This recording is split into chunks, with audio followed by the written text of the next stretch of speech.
Hi, everyone. I am joined today by Martin Oelz. Martin heads the Indigenous Peoples Unit at the International Labour Organization at the headquarters in Geneva. And I'm joining him today from ILO Brussels. Martin, hi. Can you tell us a little bit more about how inequalities affect Indigenous peoples?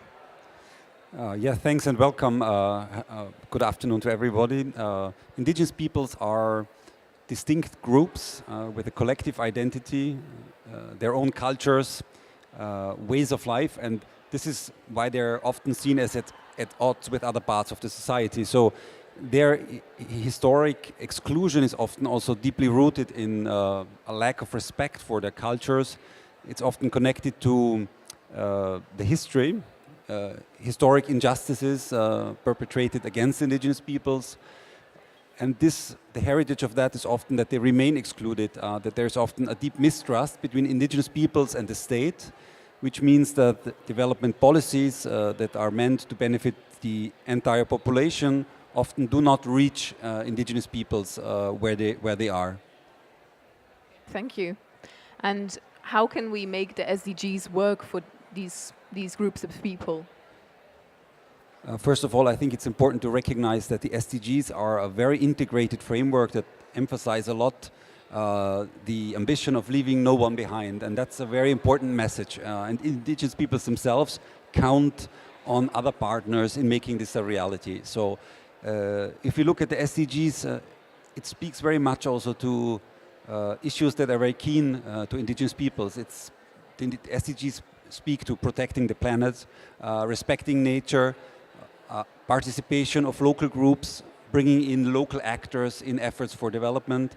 And for the ILO, this is also a very important issue because we are the institutional host of an international treaty, Convention 169, that is there actually to protect indigenous people's rights, but also to ensure that development efforts of countries bring in indigenous peoples, allow them, enable them to participate and thus become the actors also of their own development. And this is really a new vision, and the ILO is working really hand in hand with other UN agencies, with indigenous peoples themselves, also to make this a reality so that rights and development can go hand in hand.